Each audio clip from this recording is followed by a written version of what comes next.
Good morning, everybody.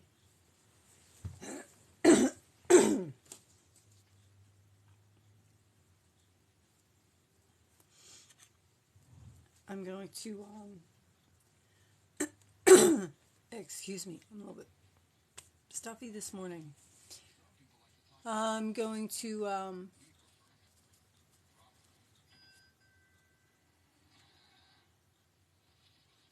work on some cows until some of my other viewers that are waiting for my puppets join me. Cows, I don't know if you guys have been around. How many of you guys have been here?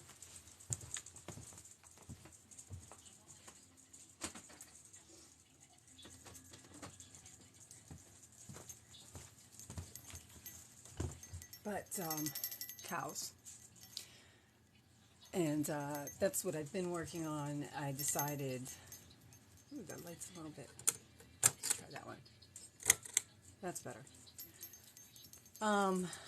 Good morning, everybody that joined. I've been working on some cows, and I have a couple regulars that come on, and they're waiting for me to do puppets. So I'm going to work on my cow until I see them jump on here. The puppets that I'm, oh no. The puppets that I'm working on are a little bit tired today. That is the puppet that I'm working on today. So when I get a few more of my regulars on here, I will pick up my puppets. I have one that's mostly done. Like the whole puppet piece is done. It's going to be a shark. It's hard to tell them. He's blue, but he's going to be a shark. So I have one that's almost done, and one that I just ripped out a few stitches here that I didn't mean to,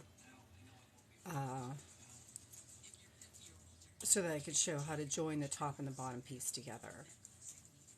So that's what I'm going to do when my regulars come back on.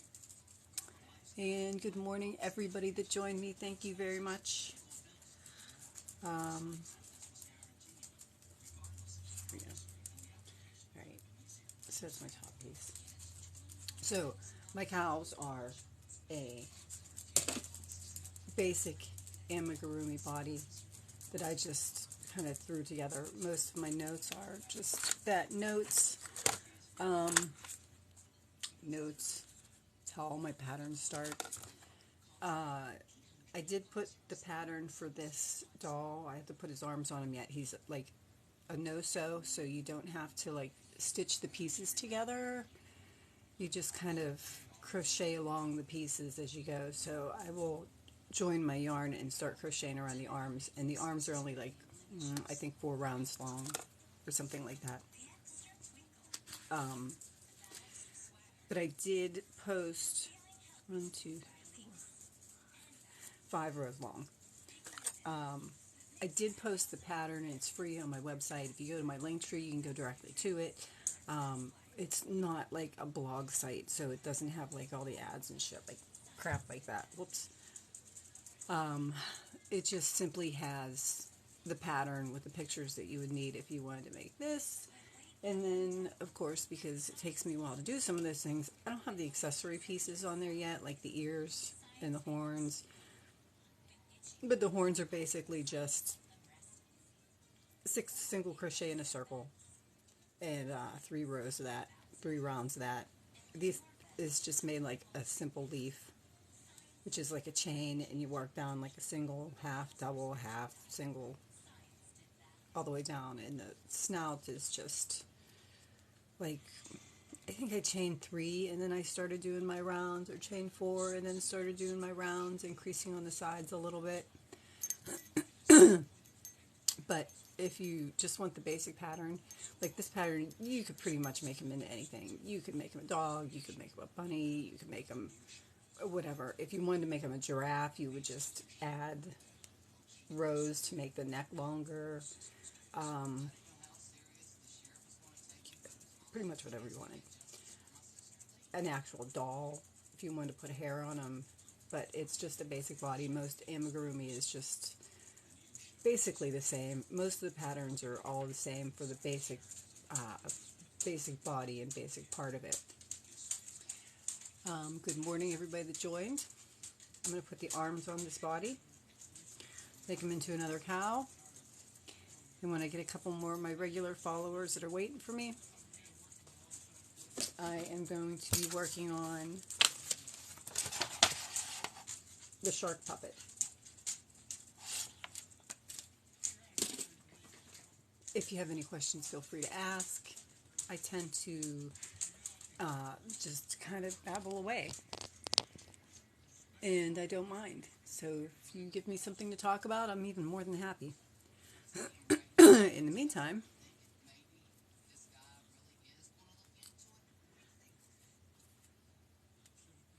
I'm going to work on this.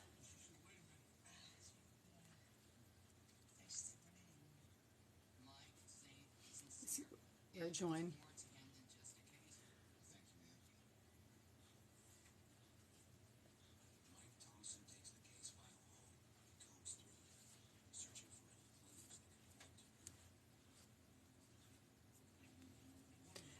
And I'll pick them up in a minute. I like to use bobby pins as stitch markers. Bobby pins as stitch markers are great because I can pull them in and out fast. So my bobby pin, I'm starting my round. The arm is only 6 stitches around.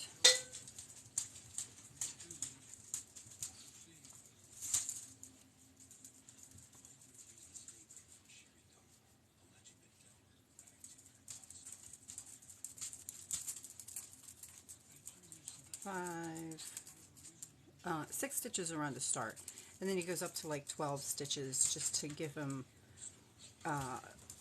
make him look like he has a hand. So I've got my 6 stitches there.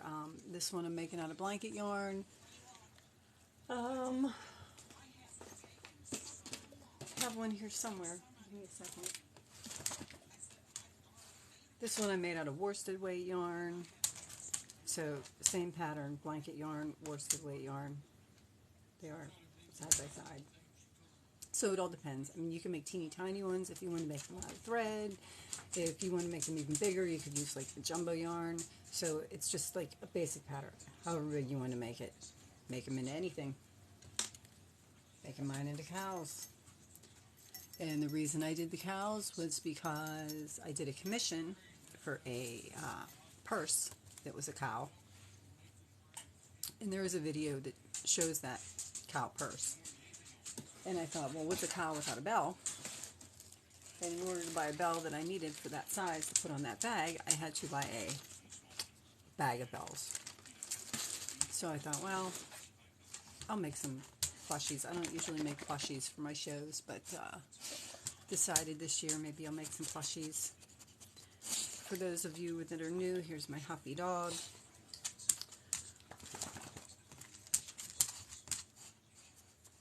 He usually sits there and huffs at me most of the time.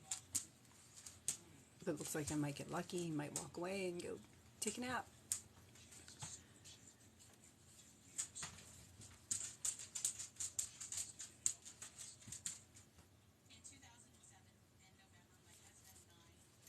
Three. This row's 9, 4, 5,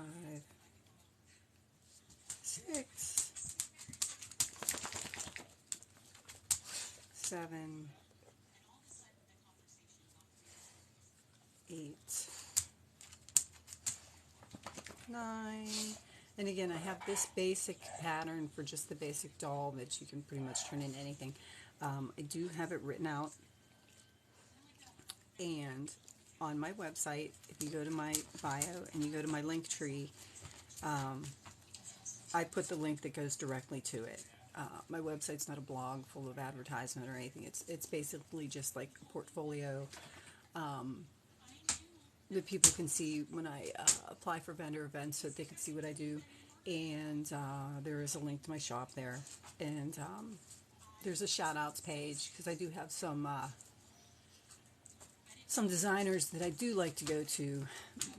More times than not, I usually just do my own thing, but there are a couple designers when I'm feeling lazy that I will go to for like my lacy shawls and wraps. And I have some shout outs on my pages with links to their patterns as well. I don't know. You might as well give credit where credit's due, I guess. But if you did want the pattern for this doll is on my website, and you can find the link directly to it in my link tree. It is free. This round's going to be 12, 3, 4, 5,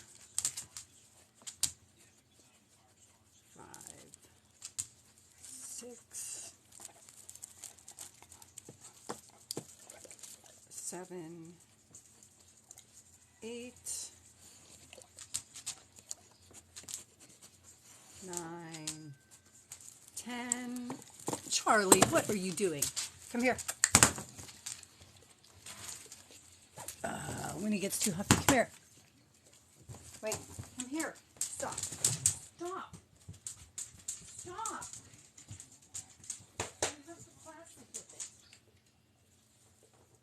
Go.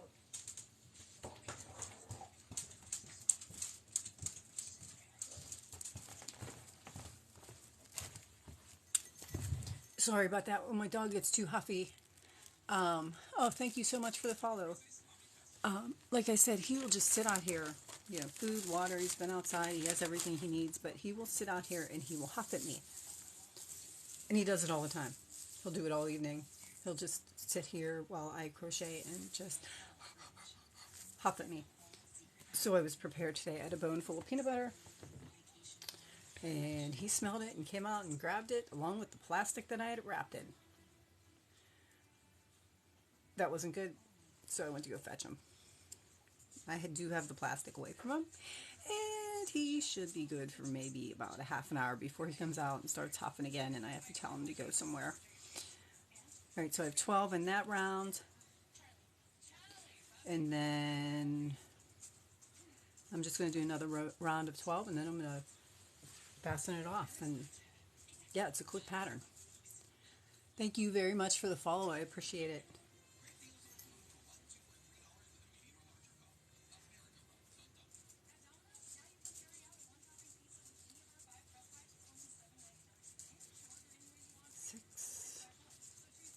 Seven, 8, 9, 10, 11, 12. And then I'm just going to decrease around to pull that shut, and it will be like that. I have my price tag on it already. It'll be like just a little ball at the end. Whereas the feet, I actually kind of made where there's toes that kind of stick out. The hands are just kind of like balls. Thank you very much for the follow. I appreciate it.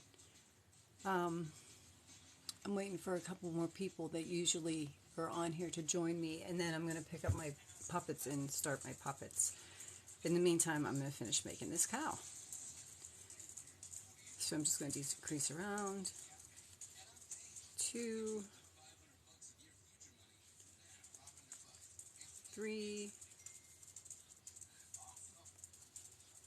4,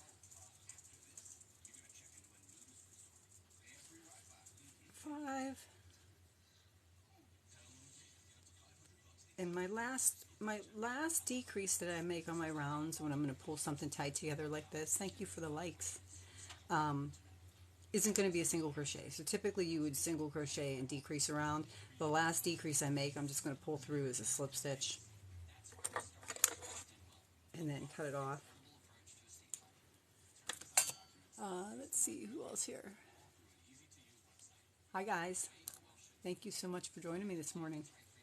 So far that's what I have, and I'm going to stuff him, and he's just a basic amigurumi doll. Most amigurumi patterns start out with just a basic shape, and then it's all about the accessories that you put on them. So most patterns like this are going to be relatively the same until you get to embellishing them so that they look like something like this. But I'm going to stuff his arm as much as I can. So I'm shut and do the other side. Good morning, everybody that's joined. I do want to say that I took this pattern since Amigurumi, the basic pieces are so common and so much alike that I do just have the pattern for this one listed on my website. If you go to my link tree, I do have the link that goes directly to that page. It's not a blog site. It's not filled with advertisements. It's basically just a website that I use for a portfolio for vendors. It shows some of the things that I do have in my shop, and I run my shop through Square. But the pattern that I have on there is just a page with the pattern and the pictures. It's just free. It's just up there. I haven't tried to print it, so I don't know what it looks like printed, but you can follow it right from the web page. It's pretty simple. All the pictures are on the bottom. I do have other patterns that I'll list for sale sometimes on Etsy and Ravelry. But yeah, so that's his arm. And I'll show you when I do amigurumi, I leave a longer tail here because when you do like the no-sew and you have to put like the legs together, like the body is 16 rounds and then you split them 8 and 8 to do the legs. Good morning, thank you for the follows. When you do something like that, no matter how hard you try, you end up with like, oh, I did pretty good on this one. You end up with like a little gap, like underneath the arms and in between the legs. So I leave my tail, and after I've stuffed it and pulled it tight, I will tie a small knot.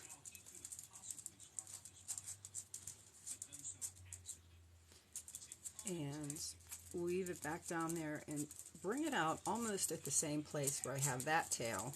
There's my gap.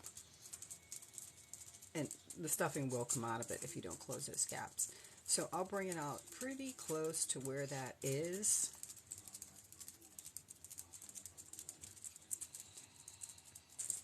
And seem to be missing my pliers. When you're doing stuff like this, and it's like hard to get your needle through, I have a pair of jewelry pliers that I use as like a needle driver. And for those of you that have been around and that have followed me here before, you will know that I love my glue. So I put a little bit of glue. I just put a drop so that when I then pull it down, which one to pull in, it pulls it in tight and it kind of glues the knot in place, so that I know it's not coming apart. My kids are all grown now, but I have 5 of them. And and I've been doing this forever. I've been doing this since I've been 10. So when I make things like this, I tend to try to make them, even though I might list them on my patterns or on my shop as, hand wash and dry, just because it's handmade. To be honest with you, most of the things that I've made for my kids that are just like this, I have just actually pulled out of the washer and dryer with a load of towels. So the majority of what I do, I try to make so that it stands up to its wear and tear. And I know that everybody gives things like acrylic yarn a bad rap. But when I make my toys out of the acrylic, I know it's coming out of the washer and dryer looking just like it went in. Yes, the cotton yarn does hold up, but it certainly doesn't come out of the washer and dryer looking like it went in. I mean, it might look a little bit better at first, but when it comes out of the washer and dryer, it looks a little bit mashed. So when I make my toys or my dolls out of the cotton yarn, I do find that I do have to kind of wash them by hand or surface wash them so that, good morning, thank you for everybody that joined. I do have to, so that they don't get that, I don't know, funny, and it tends to fade. Don't know if you ever noticed that, but if you buy like brightly colored cotton yarn, even some of the good cotton yarn, when you wash it, it fades. It kind of loses its bright, happy colors. So since I only have one hole left here, I'm going to stuff the majority of this body. Again, this pattern is just a basic pattern that you can add pretty much anything to make it into anything. This one I made into a cow. You could make it a bunny, you could make it anything. Actually, dogs. If you wanted to make like a giraffe, you would just add some rows to the neck to make a longer neck, and then make his face. My voice this morning. But this pattern is on my website. Thank you very much for the likes. The pattern is on my website. If you go to my link tree in my bio, I have a link that goes directly to it. Again, it's not a blog site. It's just like my gallery site, pretty much. For when I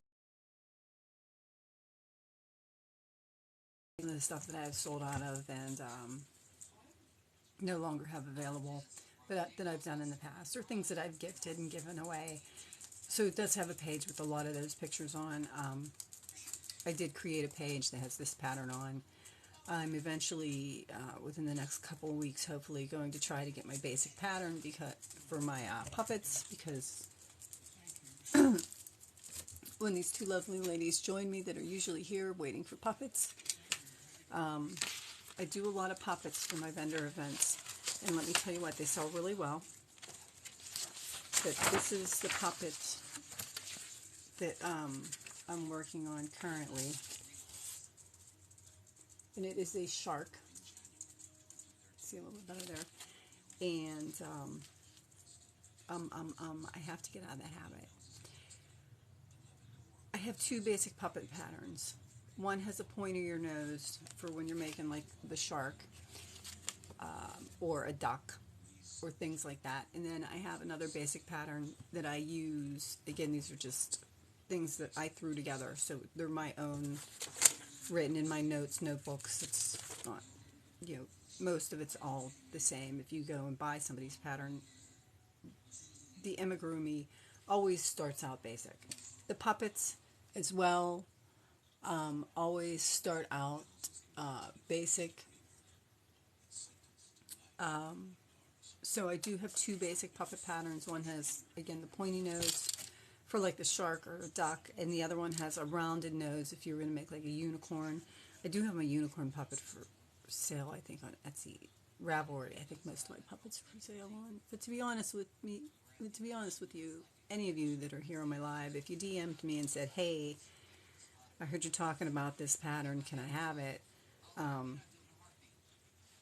You can go to my website and go to my contact page and just say the same thing to me, and chances are I'll just email you a copy of it. You really don't make any money, but I figured since I take the time to make them, I might as well get a couple dollars off of them. Okay, so the other half of this arm. Thank you, everybody that's joining me. I'm going to do the other half of the arm, and then I will have my basic body. I can do my cap.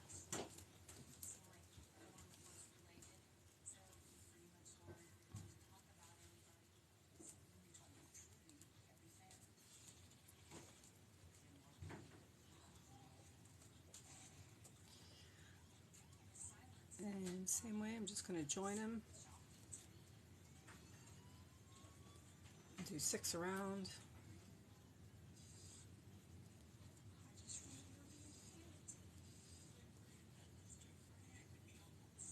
Ooh, it is windy out there and rainy and nasty.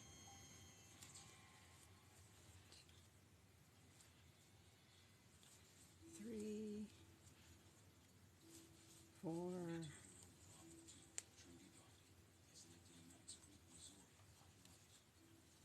5,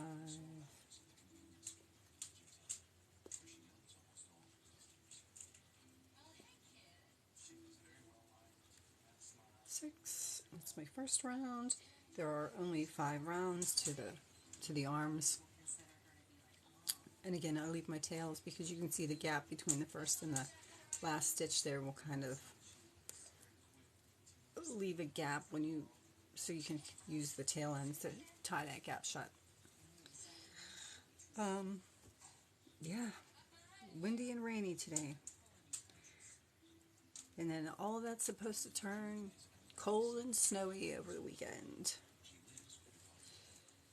So this row has 9 stitches, 2, 3.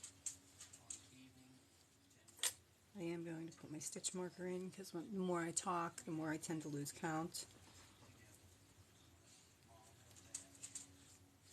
4, 5, 6, 7. Do I have that? 1, 2, 6, 7. Here's my last stitch. 8, 9. And here comes my huffy dog again, who thinks he's getting more, and he is not. Okay, so the next round will have 12. The round after that will have 12, and then I close them up. So 1, 2. Good morning, everybody. 3, 4, 5, 6,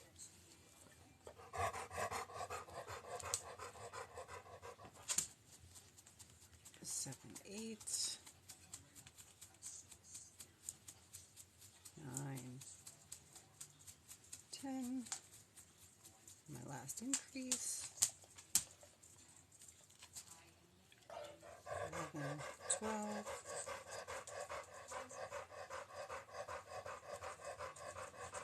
And then I'll just go around 12 more and then pull that closed, and then that arm will be done. Again, this is the same pattern, worsted weight, side by side. 1, 2, 3,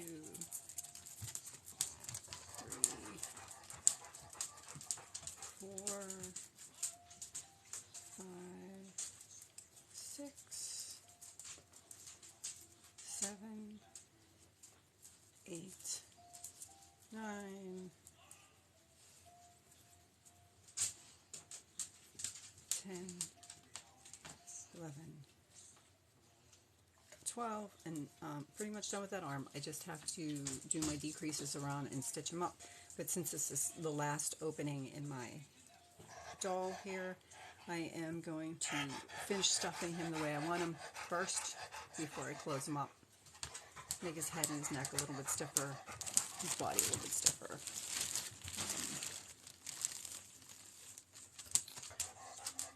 And then I can start adding my pieces to make him my cow. Good morning, everybody. Thank you for joining me. I appreciate it. You guys can chat. Give me something to talk about. I like to sit here and babble. True crime, crochet. It's pretty much my mornings. And these cows, I have been using the Bernat blanket yarn, and I can get about 4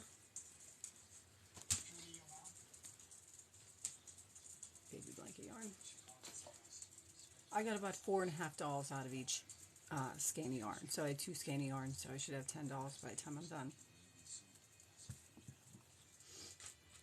If you're wondering how many you can get out of each skein there. So now I'm going to decrease around most of this.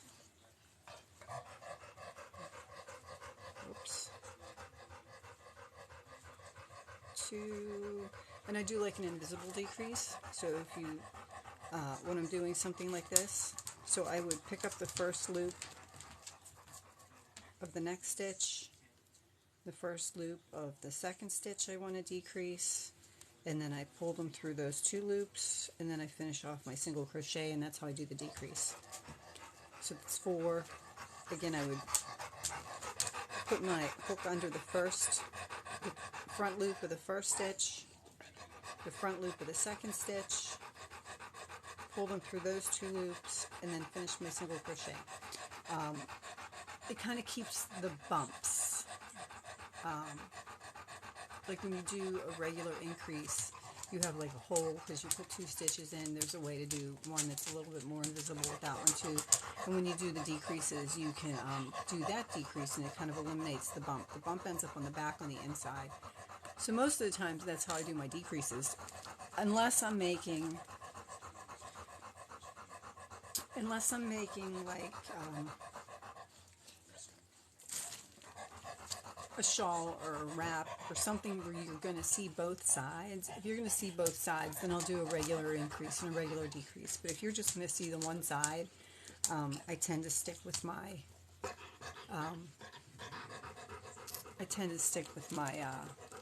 invisible increases and decreases. Just want to make sure he's kind of stuffed even. My fur baby here. Charlie, you want to say hi? Yeah.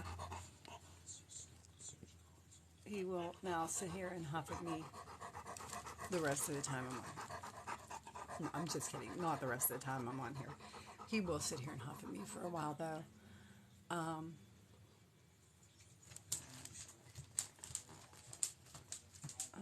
think I may have overdid that one. Probably good. And I'll do my last decrease. And when I do my last decrease the round, I think this is my last decrease. 2, 3, 4, 5. Oh no, I have one more to do. So when I do my last decrease of the round, I do the same way like the invisible decrease, but instead of doing a single crochet, I just pull through as a slip stitch.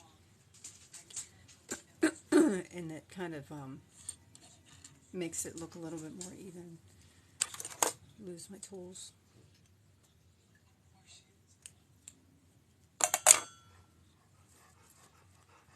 And then I will pull them through. Good morning, everybody that's joined. Again, I am going to work on the shark puppets. There were a couple ladies that really wanted to see how they were done. I was waiting for them to come on. If not, when I'm done with this, I think I'm going to start that. And I will just draw this shut.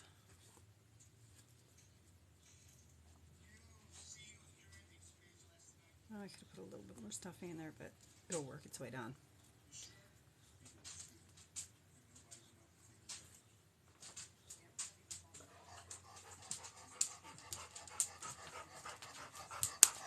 Oh, that was not what I wanted to do.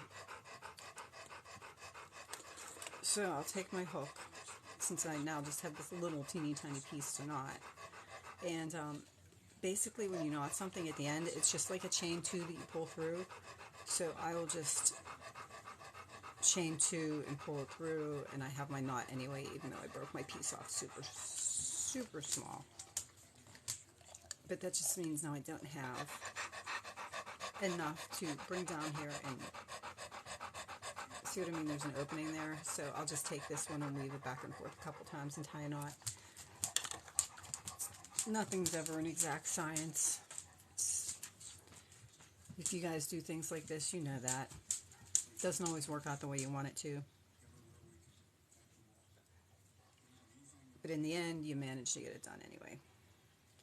So I'm just going to poke this down here and I'm going to pull it down. through here, and I do use my pliers to pull my needle out. Sometimes if the yarn's stiffer, why should I destroy my fingers?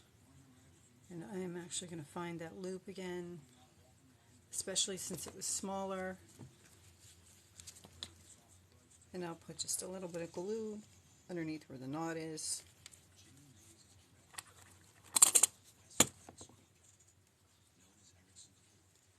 And then,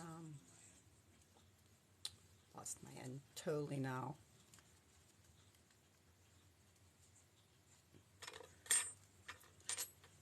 Here's my hook. Try to see if I can't catch it. Oh, I got it, but, oh, there it goes.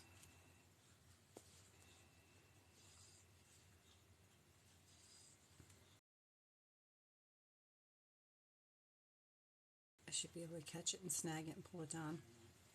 That's better. Because I broke off the end.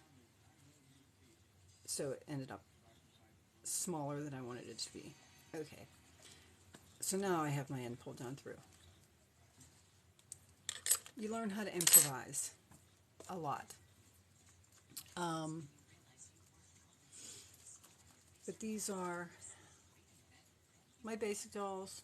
This is the pattern I have on my website. If you do go to my link tree in my bio, I have a link directly to this. This is what it looks like in worsted weight. That's exactly side by side. This is what it looks like in blanket yarn. I mean, you can do it in any yarn you want, just depends on how big you want it. And then you can add whatever you want to it to make it whatever you want. These ones I am making cows. Same doll. I just added ears and horns and a snout. As soon as I tie this up,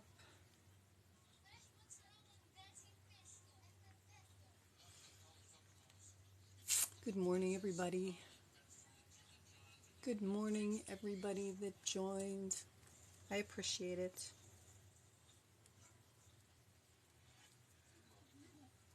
And this pattern again is, you don't have to sew the arms and the legs on and make all the arms and the legs all together. So the only pieces that I then have to sew on are my accessory pieces that would make it into whatever I wanted it to be. And again, before I weave this one in, I'll put a drop of glue there.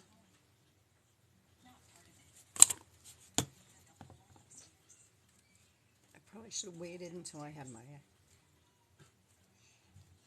hook.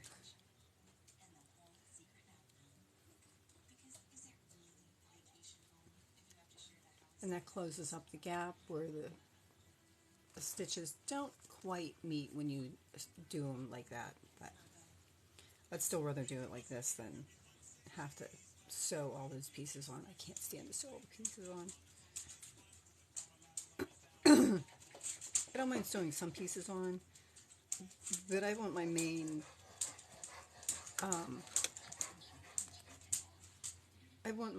piece to be one piece. I don't want to have to do any more sewing than I have to.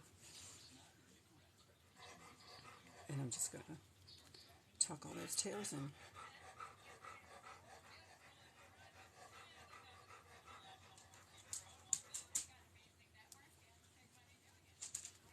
Give them a smush so all the ends go in. And ta-da! Blanket yarn, worsted weight yarn. And this is what I will eventually turn them into. Same exact doll. I just added the ears and the horns and the nose. Alright, got another one of those done. My Huffy Dog's back. I think I'll pick up my puppets and start my puppets.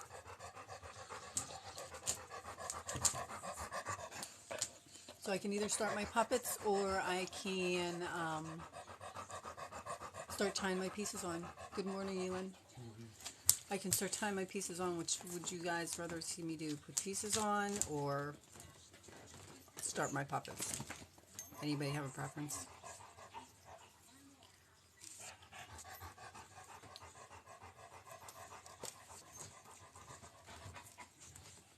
So my puppets, there's my pile of pieces keeping me company.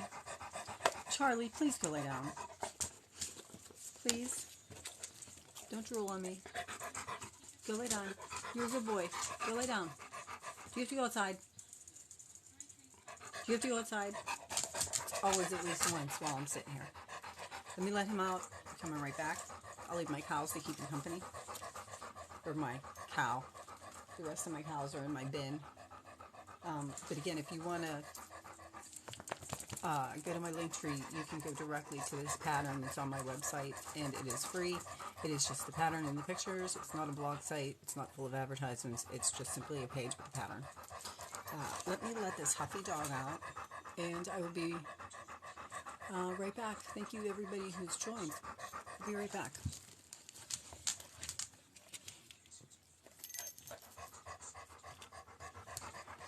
Come on, Charlie. You have to go outside? Do you want out? Do you have to go outside? Oh, well, there's food and water in your bowls.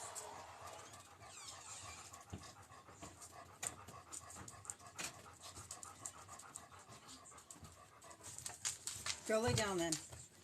If you don't want out, go lay down.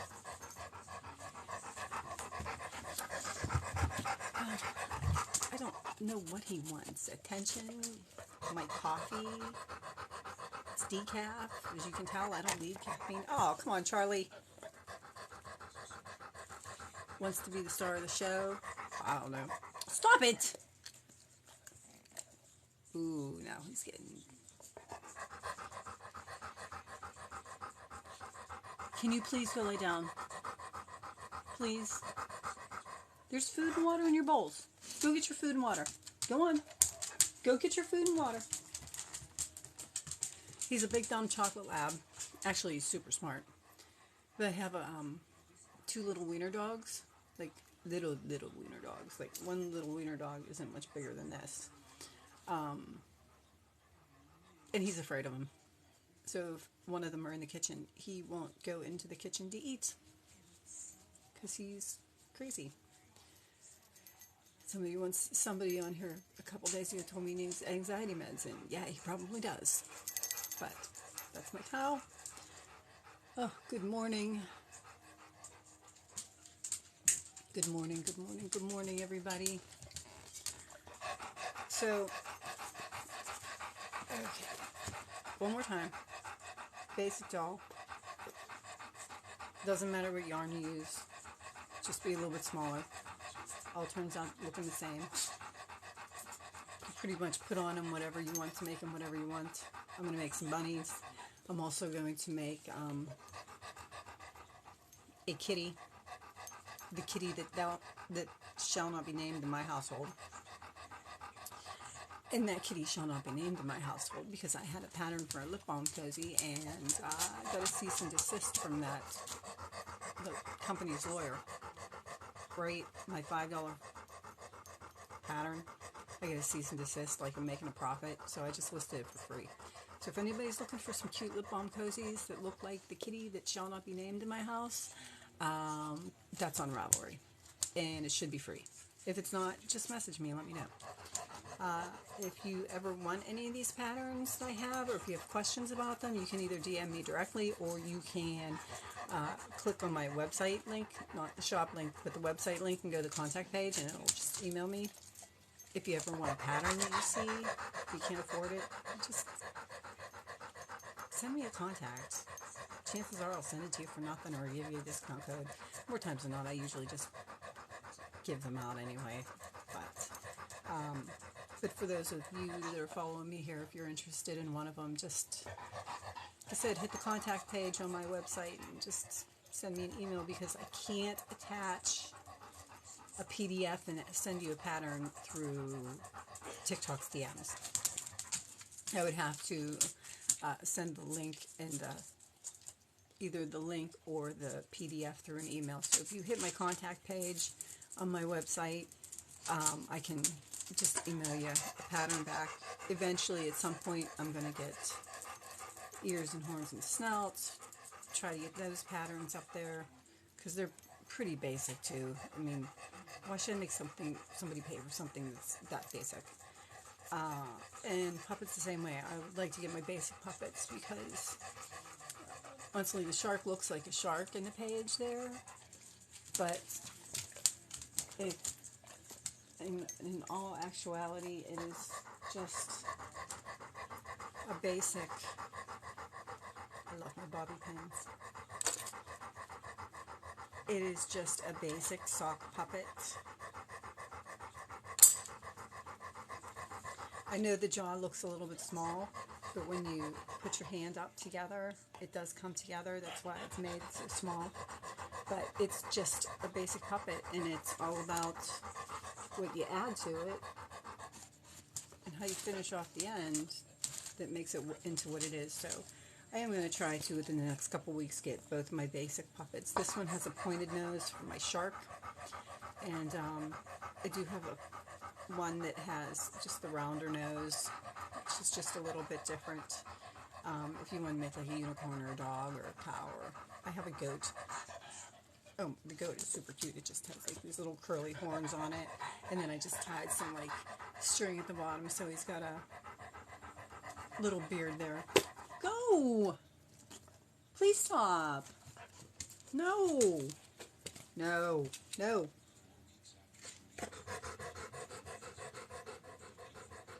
This is Sir Charles in charge of the chocolate factory. Am I dating myself? Sir Charles, you need to go lay down. You do need to go lay down. Go lay down. I'm rather picky about my animals around my yarn and my stuff. Like, I'm constantly washing my hands if I have to get up and do something with them, and this is like making me crazy. Crazy. No, go lay down. You don't want out. Go lay down. Go. Go. Go. Go. Go lay down. Go eat your food or go lay down. Because this is what I'm doing right now. And you don't have thumbs. Sorry. But he doesn't have thumbs. I wish you had thumbs. You could help me. Crazy animal. So anyway, so I did one so that I can show you how I put the teeth in. And then I started... Oh, I don't see the two ladies that are usually here. And they're usually here by now, so I'm just going to start this. So the puppet that I do... Uh-oh. Where's my other piece? Oh, here it is. Still attached, just like my directions say. Okay, so the smaller jaw, the bottom jaw. So with my puppets, this is the same way. The whole puppet gets done in one piece, and then it's whatever you want to put on it. Because again, I'm not sewing pieces to a main body together because that will make me insane. I would just never do it. Okay, and this is the top piece, the top jaw, and then the bottom jaw. And then to do this, I still want to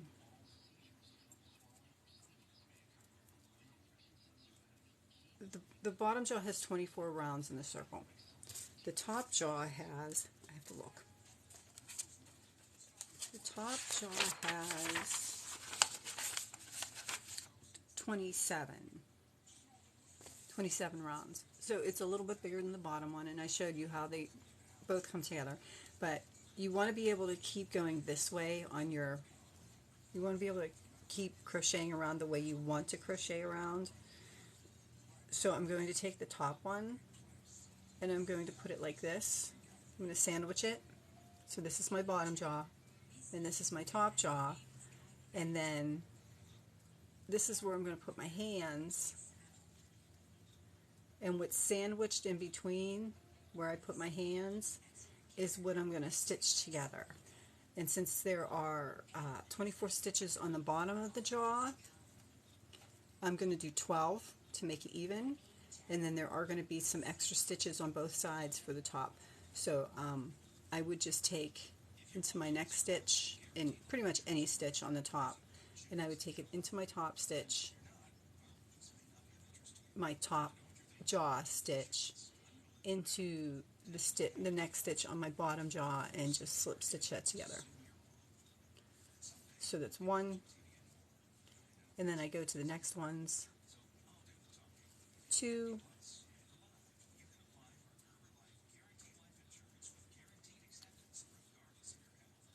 3, 4, 5. Again, I'm making sure it's open. I'm just doing the center. 6,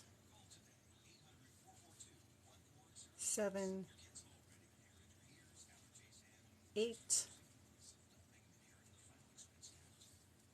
9,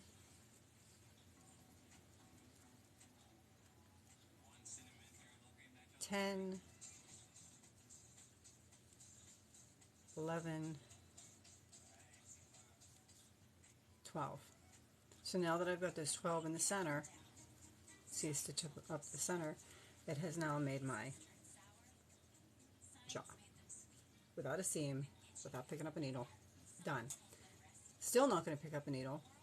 I'm going to still keep crocheting the same way that I did, and I'm going to chain 1, and I'm going to single crochet in that jaw, and that's going to be my first stitch, because now you're just going to start working down the body of the puppet, which is really actually easy. So I'm going to put the first single crochet in where I slip stitched, and then I'm going to do my 12. So it's 1, 2, 3, 4, 5, 6, 7, 8, 9, 10, 11, 12, and because I put it in that one stitch, it makes 13, and then I'm going to put it in the last stitch. The last stitch I put it in is going to be the first stitch that I slip stitched. That's going to be 14 across the bottom of the jaw. So 14 stitches across the bottom of the jaw. And the top of the jaw, I'm actually going to do the same. I just need my counts. So I'm going to then put it in, whoops, split my thread there. I'm going to, you can see where the slip stitch is to join the top to the side. That's the stitch I'm going to use as the first stitch. So it's going to go 1, and just to make sure that I have the correct amount of stitches on the bottom as I have a top, I'm going to put a stitch there. So single crochet, and the same as joining, and then single crochet the 16 after. 2, 3, 4, 5, 6, 7, 8, 9, 10, 11, 12, 13, 14,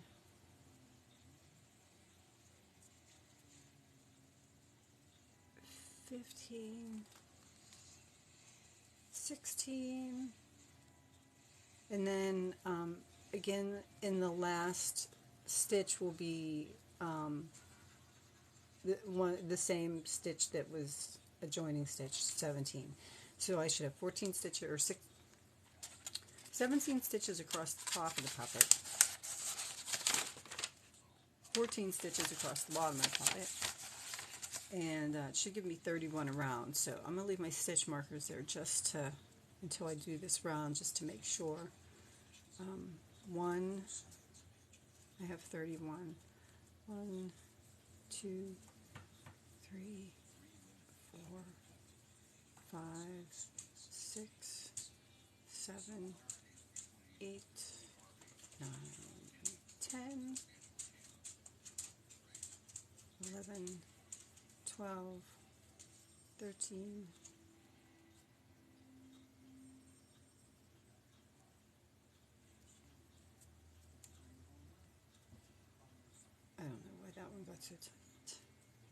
14,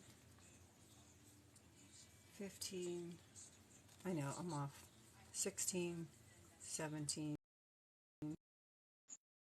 18, 19, 20, 21,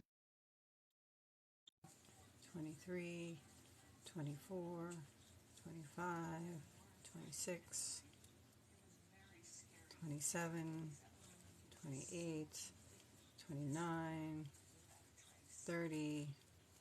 I'm off by one, so I'm just going to decrease these. 31. So it should be 31 stitches around. And that would be the second round. Bad habit, I know. 3, 4, 5, 6, 7, 8, 9,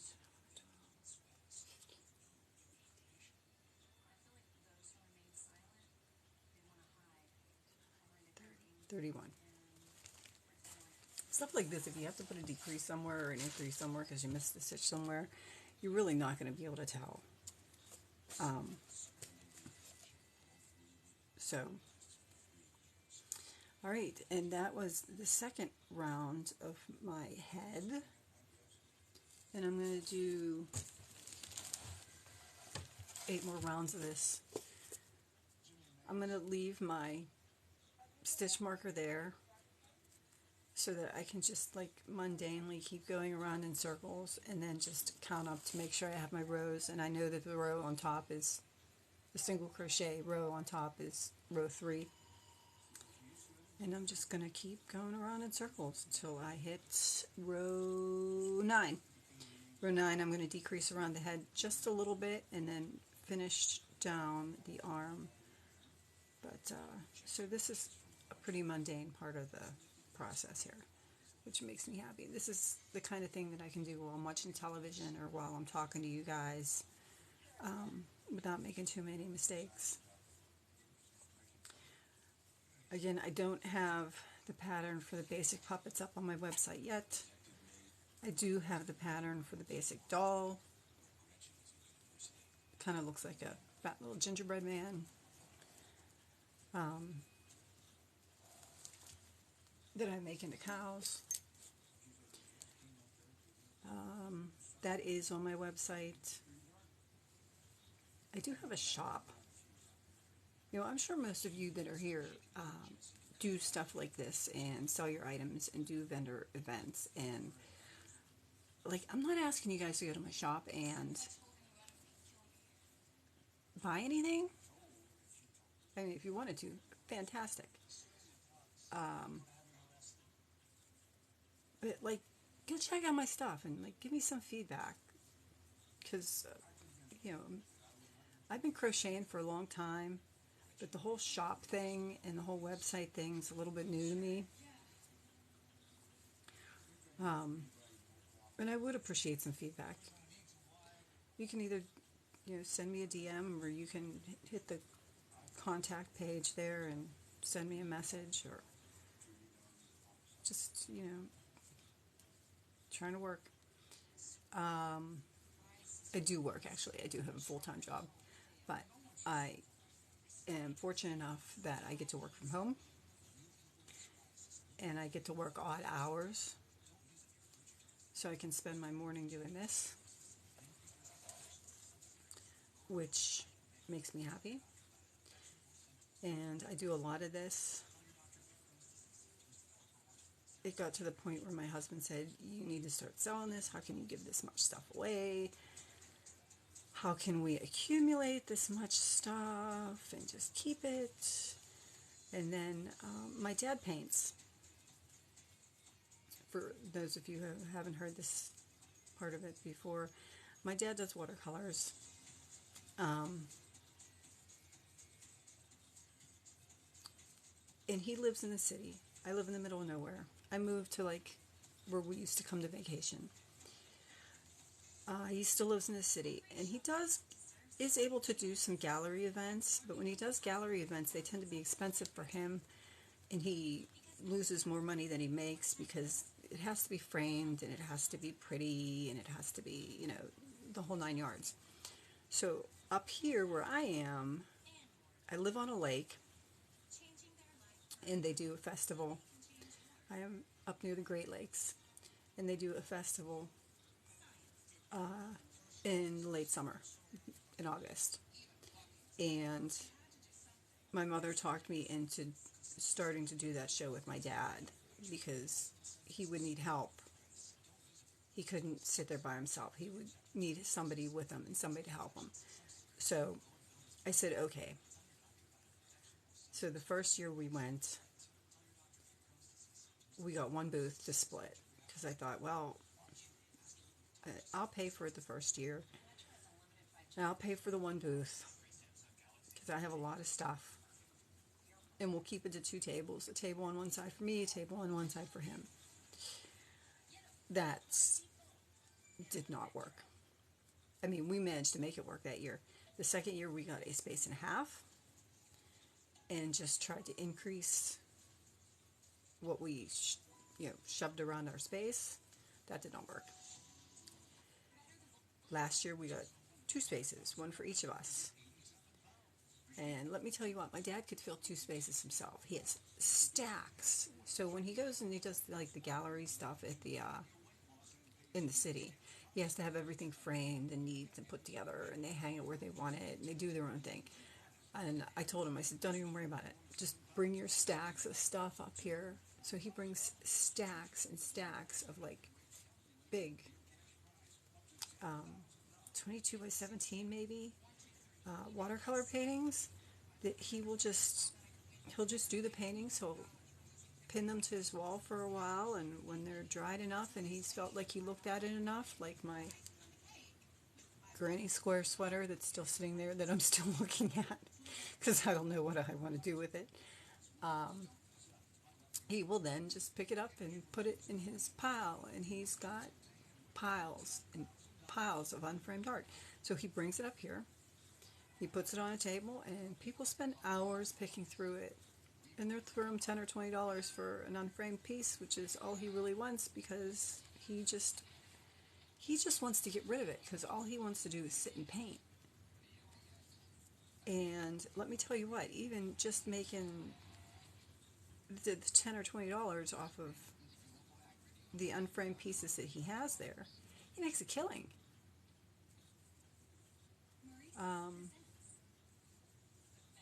He makes more than I do.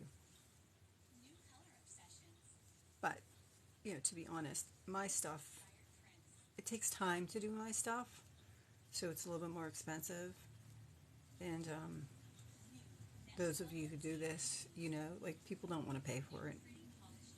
They look at it and say, yeah, right. Every once in a while, you'll get somebody that says, oh, this is really nice quality. You used really nice yarn for this. I love these stitches. And I'll say, well, if I'm willing to negotiate, and I will have a couple people say, this isn't even, you should have charged more for this. I'm happy to pay for it. And those people always just make me go, yay! But you don't get too many of those. Most people will complain that your prices are too high. I was scrolling through TikTok last night. I guess I should count my rows, huh? Let's see. So this is where my pin is. So 3, 4, 5, 6, 7, 8. So I'm on my 8th round. Okay. I was scrolling through TikTok last night, and I saw this woman that made this big fluffy hoodie out of plastic yarn.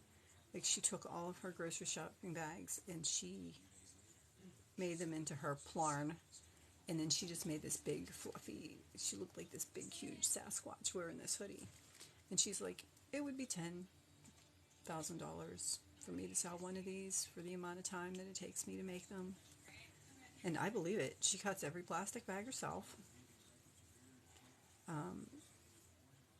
She strings them together. She makes her own yarn. She makes her piece. And then she sits there and ties like all her fluff onto it.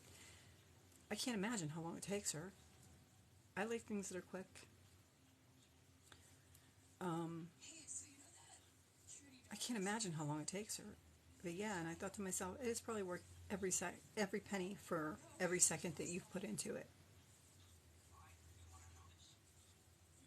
It really is. And people don't realize how expensive yarn is, especially if they want something that's made out of like really nice yarn. Okay, so 3, 4, 5, 6, 7, 8. Okay, so this is the first stitch of my 9th round. In my 9th round, I'm going to mark because I'm going to do some decreases across the top of the head to just make it pull down a little bit snugger. So when you put it on, it'll just pull down just a little bit snugger to go around your wrist. So it makes like more of a sock puppet. Good morning. I can't believe how many people joined. Thank you so much.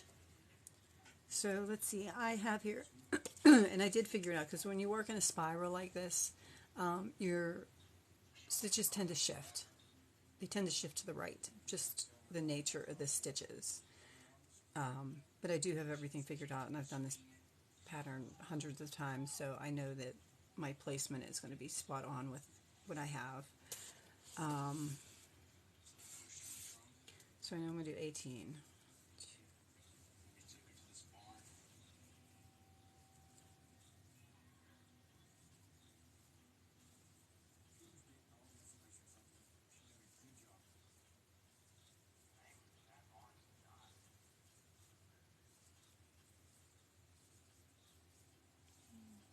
$14, $15, $16, $17, $18.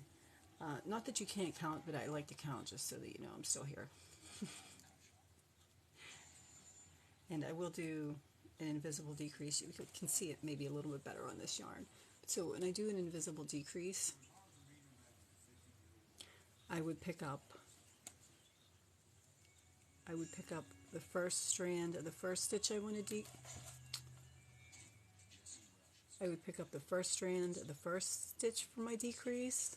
I would then go pick up the first strand of the second stitch I wanted to decrease. I would pull through both of those, and then I would pull it through to finish my single crochet, and that gives me like a decrease without like a little bump or bubble. So I decreased, I'm going to single crochet 3, 2, 3, I think. Okay, and then I'm going to do my decrease again. Let's see if I can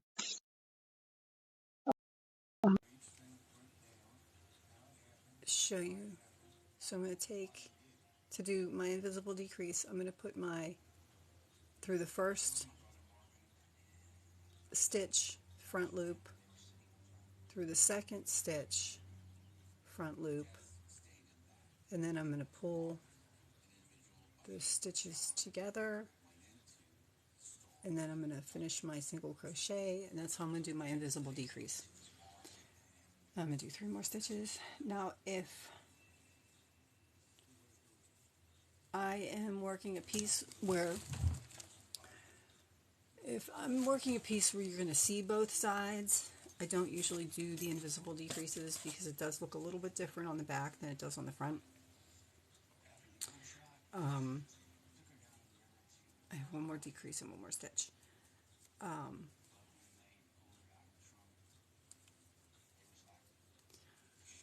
Like a shawl or a wrap or anything that a blanket, you would see both sides of. I would just do a regular increase and a regular decrease. But good morning. Thank you all for joining. I really, really appreciate it. Um, let's see. So, working on my puppet. It's going to be this. I won't start singing it because then it'll be stuck in my brain. I'm sure most of you all know the song. The other things that I've been making here on my lives have been the cows. And the cows start out with just a basic Amigurumi doll that looks like a little gingerbread doll. And you can find the pattern for this little doll here on my website. If you go to my link tree in my bio, you can find the pattern. I have a picture with it. Click it, takes it right. Good morning, Rose. How are you this morning? So I was working on my puppet. I was waiting for you to join me so I could show you how I joined my puppet pieces together. But I will just fold this down and show you that after I finished my two pieces, after I finished my top piece and my bottom piece, I just sandwiched them together and just slip stitched across. And then after I slip stitched across, so I didn't finish off, I fastened off the first piece, not the second piece, and then I just went across with a slip stitch to join it. And then when I got to the end of my join with my slip stitches, I just again didn't fasten off and just started working around. Yeah, yay, puppets! Rolling in Yarn just found you on my FYP, yay. Oh, thank you so much. You guys, you know what, if you follow me, I do go back into my lives afterwards, and like the people that like stayed the longest and the people that gave me comments, Rolling in Yarn, I have to write that down because I won't remember. I don't know what I did with my pen. Rolling in Yarn, how can I forget that? I do try to follow everybody back that's stayed for a while and made my life a little happier.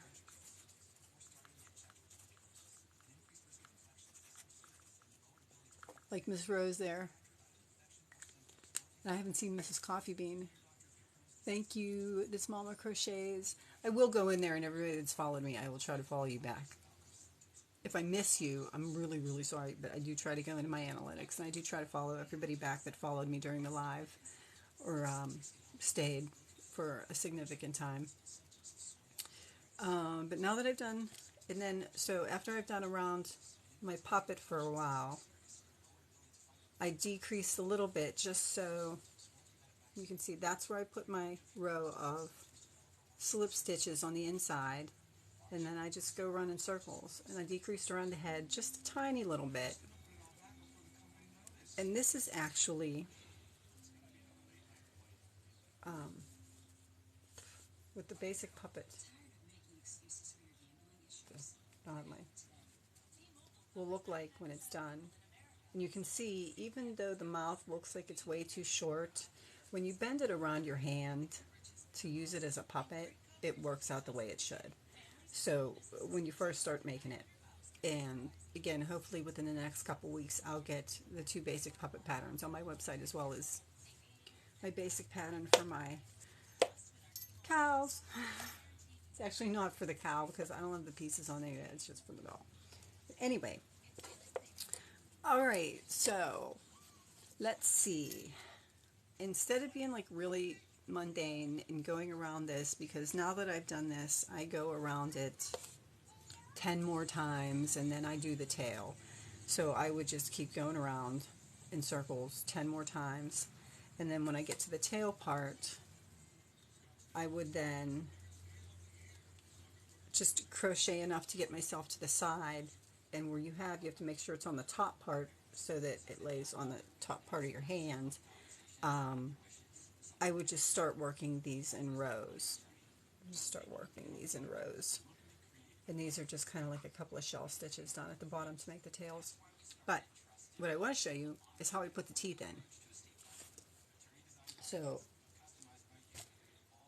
I mean, if you really want to go like crazy with it, you could take the same basic pattern, but you could do, I'll pull this right out, my bobby pins. You could actually take that bottom jaw piece and you could do like red, or you could glue a piece of red felt inside the teeth. But I remember how I do the teeth. I just don't remember how many stitches and patterns. So let me show you how I did the teeth on this. So that's, the fins are kind of self-explanatory, but the teeth are kind of different. So I will show you how I did the teeth. I am reading my own pattern here because I do so much of it that, so you can see that was the tail part where you start going around, and after you go around you start going back and forth just to make the tail. I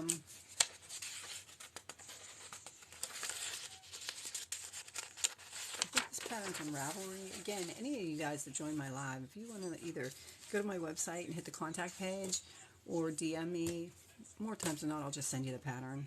And then fins, finished tail and fins.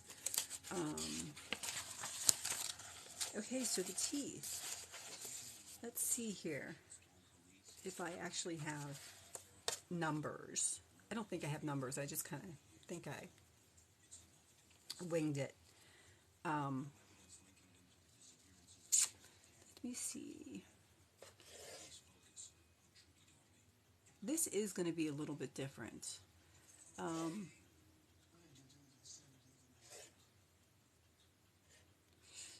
Just give me 1 second here.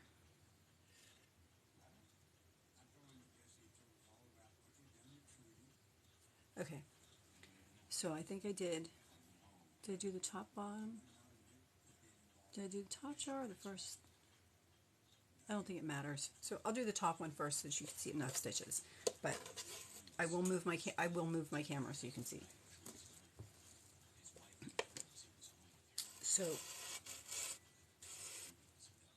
story of my life wrapped in yarn.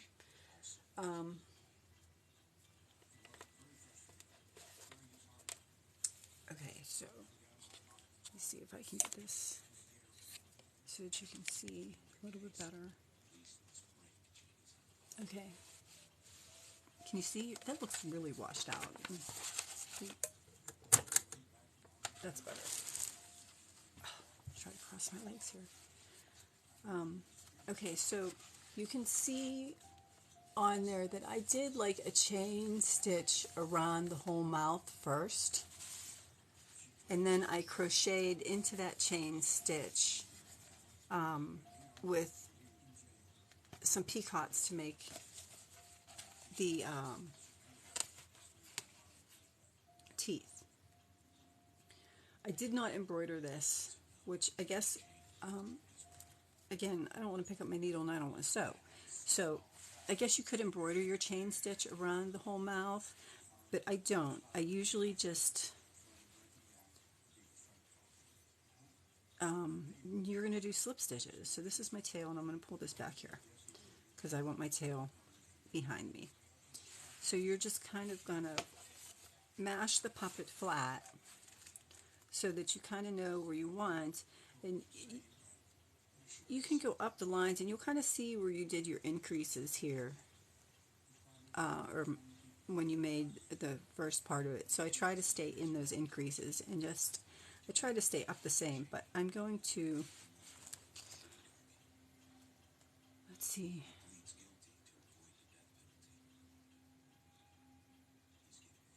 okay, so I'm going to insert the hook, insert my hook back down where the yarn came out, and I'm going to go another 2 stitches just to make these a little bit longer, and I'm going to pull that to give it a stitch. And then I'm going to put my hook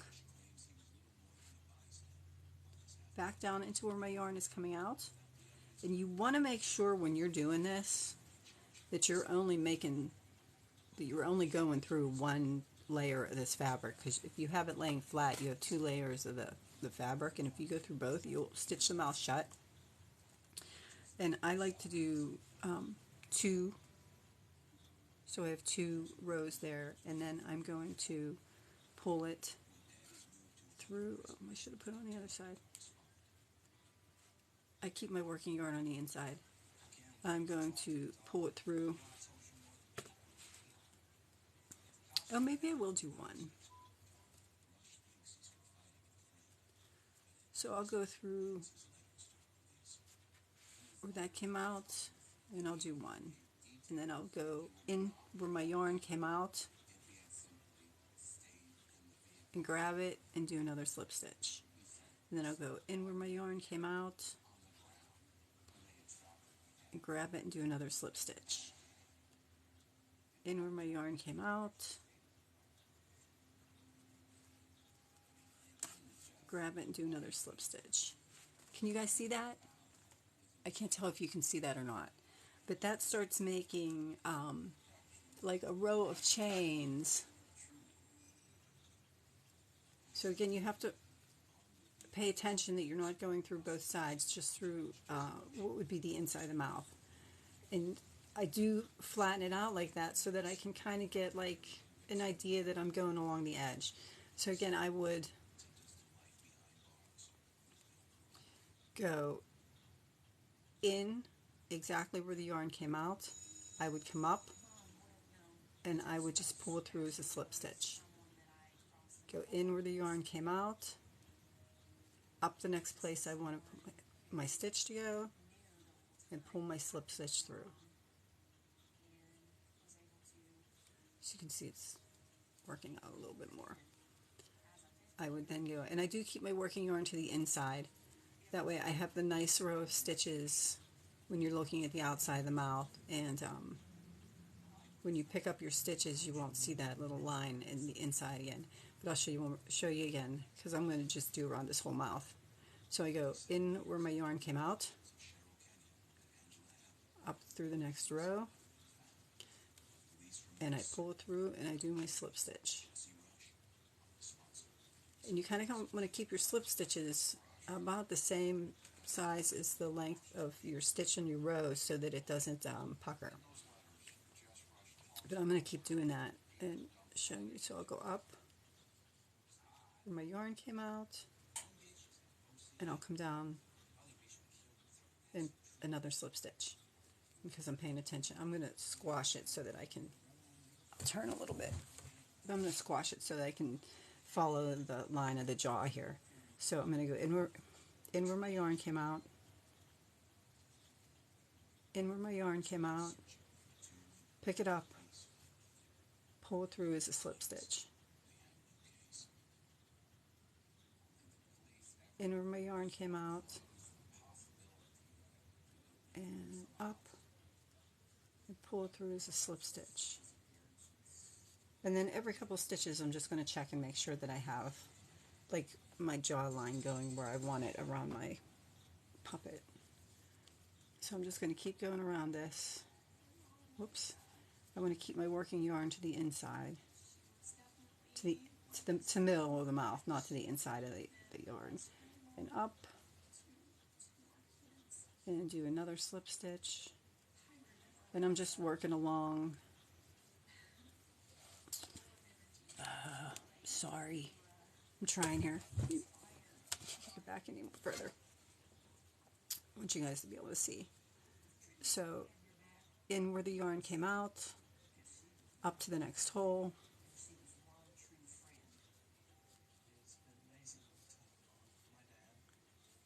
and pull it out. In through there, and pull it out. And I'm just going to keep going all the way around like this. In and up and around. And squash them down and see how my line looks so far. So far my line looks pretty good. It doesn't look like it's bubbled. I am up here at the top, and I'm not going to go all the way to the very tip. I'm going to now start going over. So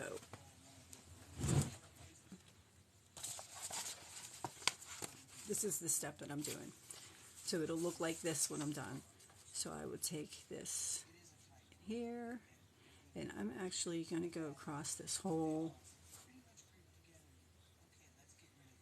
center part there.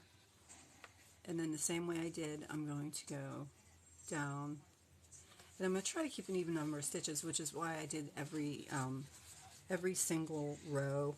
That way I have about the same number of embroidered chains on this side as I do on this side. And again, you want to make sure you're not going through both pieces of fabric, because you want to be able to get your hand in there. And I'm just going to keep doing that. Try to get it as even as possible. Again, back down through the same, and then up through the next one, and pull your chain. Down through the same, and pull, whoops, and pull it through and just slip stitch.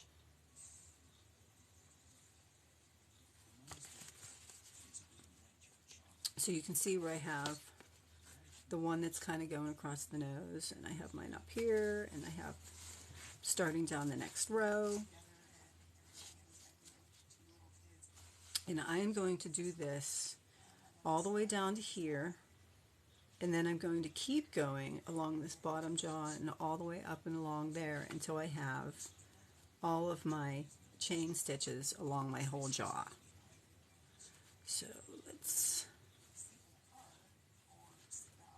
do this a little bit faster here so you can see, because that way I can show you that when I do the teeth,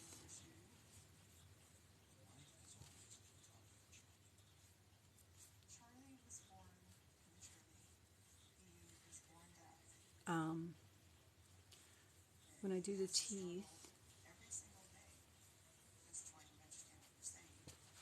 I don't know what I was going to say. Who knows? But you can see it's looking like that. I mean, could you do it without that, like, secondary little line there? Yeah, you can have your working yarn inside and pull up your chains as well. But I find that this is just quicker. And to be honest, for the amount of money people want to actually pay me for these, you know, if somebody commissions me to do something and I give them a price, then yeah, I do things with a little bit more precision. But when I'm making stuff for like vendor events and things, it doesn't matter how much precision you use, they're still going to complain about the price. So I just tend to do my own thing. And you see I'm going to bring it in a little bit further. See how I brought it in? Just so I can then start squashing down flat here. Hold on. It's not even. It's not evenly flat. There, no, it's a little bit more evenly flat. So you can see how this kind of comes in. This one's going to kind of come in, and then I'm just going to continue going up and around and bring it down to here to meet that. Because then I'm going to use those chain loops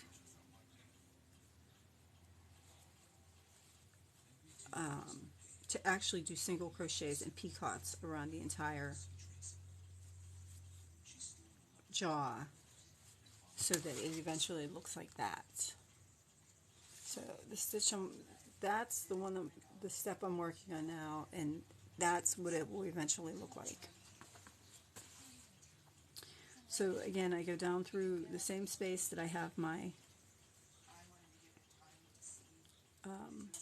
yarn coming out of, and I grab it and just make my knot, and then I'm just doing one chain for each row. And I'm trying to keep my working yarn towards the center of the mouth, center meeting this center, not this center, this center, so that the extra stitch that you just kind of get from the embroidering it this way is on the inside. I'm just going to keep doing that all the way up.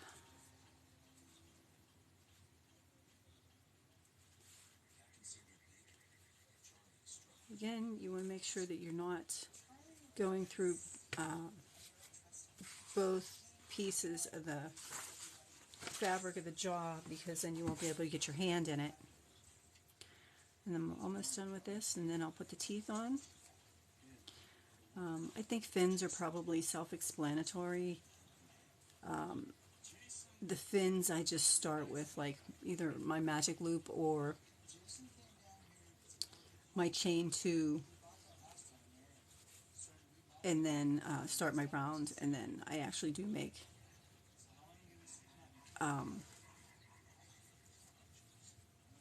like a circle and then squash it to make my fins. I do it that way instead of like with the cows with the ears. I don't make them round because I don't want them too thick with the blanket yarn. I just make them like a leaf.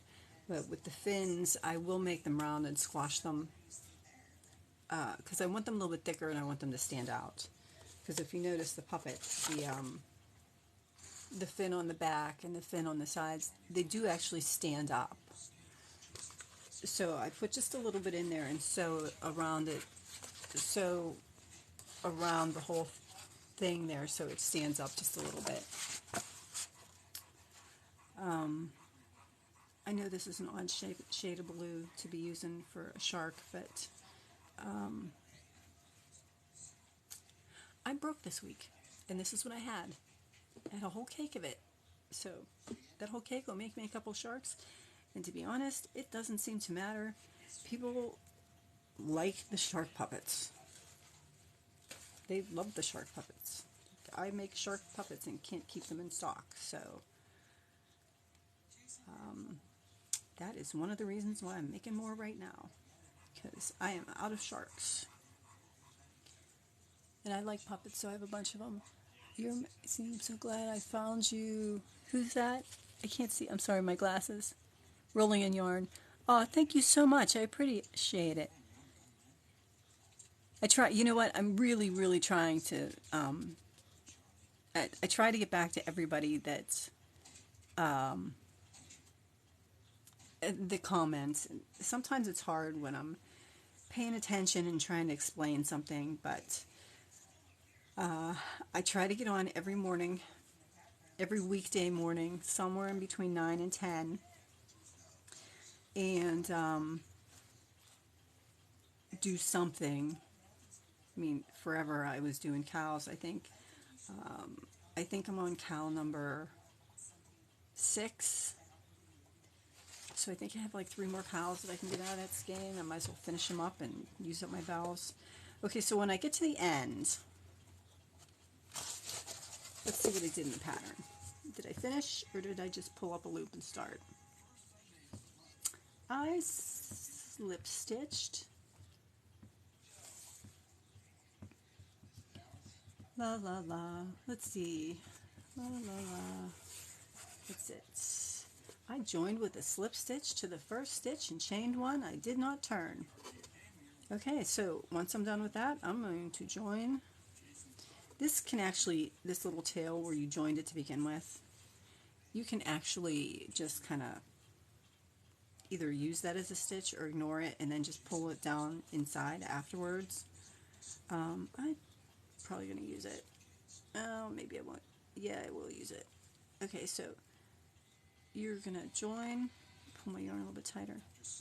You're going to join with a slip stitch to the first slip stitch that you started. And again, once you can always, those little ends there, I don't know if you saw, you can pull them in and hide them.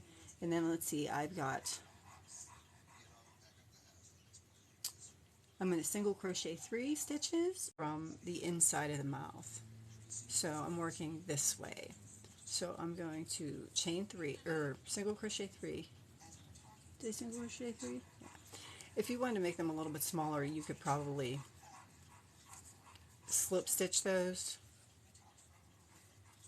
3, so I'm going to do 3, and you can see, now that I've started, you can see where the line is. That's why I said keep it on the inside, and it'll, but I do like, so I single crocheted 3, and then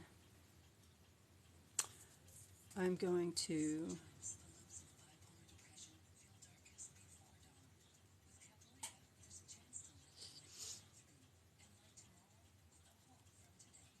Okay, so I single crochet 3. Now to do my peacocks, I do 1, 2, 3, right?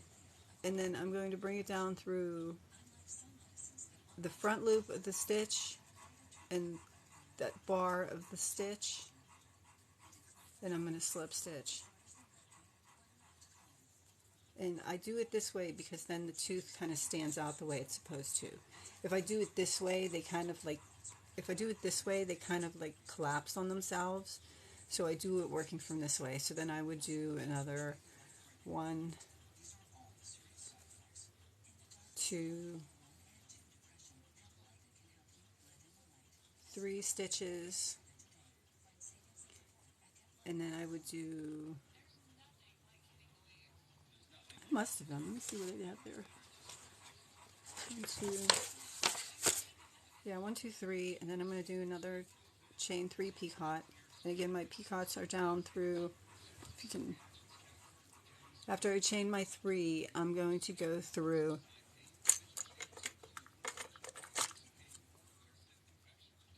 the front loop.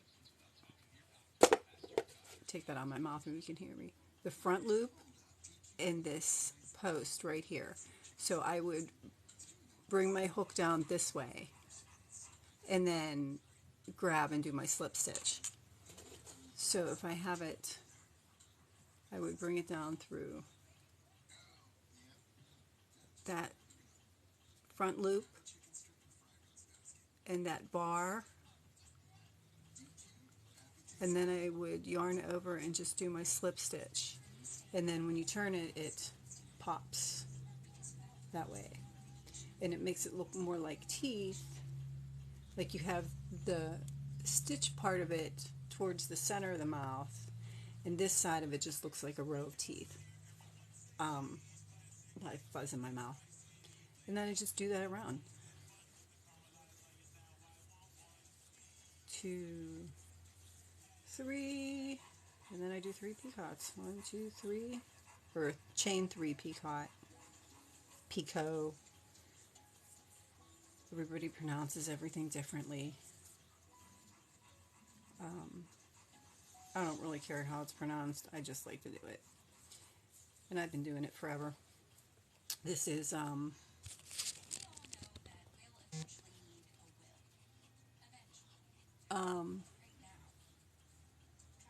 3.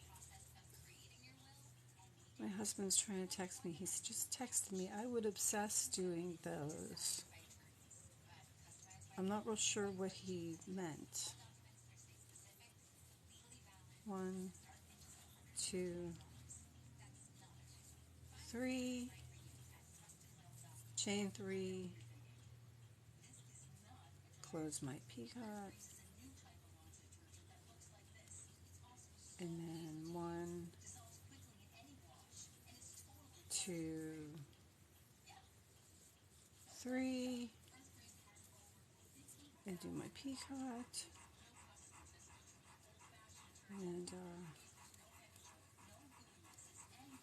yeah, and just keep working around that way. And that's how I would do my teeth. So you see, you actually have, I'm going to stop trying to put things in there. So you can see you actually have a row of standing teeth. And if you want to be, like I said, really obsessive about it, you could take a piece of felt and glue in between, you know, down here is it's like the inside of the mouth, but I don't. I usually just leave them like this. And when you got your shark puppet on, I am going to finish this round of teeth if you guys want to stick around. It's off camera. I know. You know what? I'm always inside the loop or the chain or both loops. Okay, I'm not sure. So when I do, okay, so the single crochet, I do, this was the round of slip stitches that I did through the inside of my mouth. When I do my single crochets, let me finish this peacock. I wish you guys could like shout at me. I wish it like dinged or something every time somebody commented so that I could like know to look.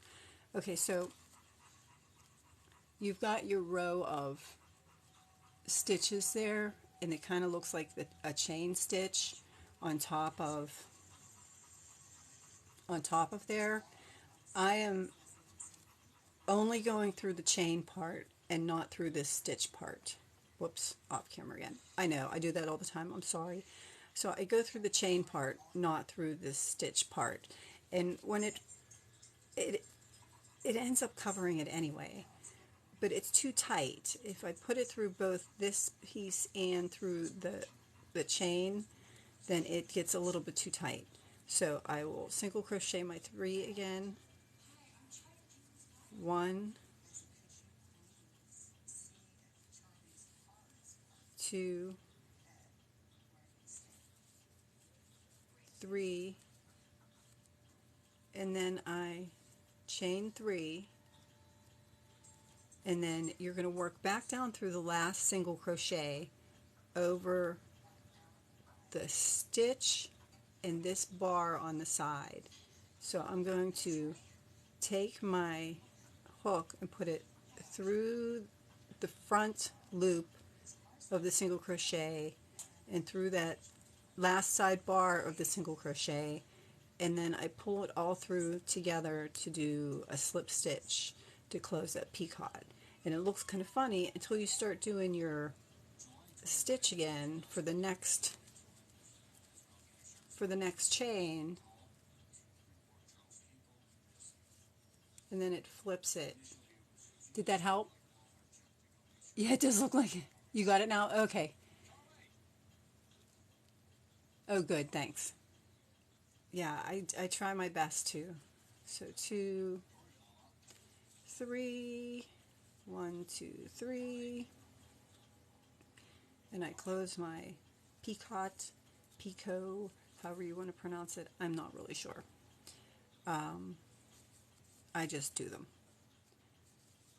2, 3, 2, 3, and finish this one. But yeah, that's how I do my teeth.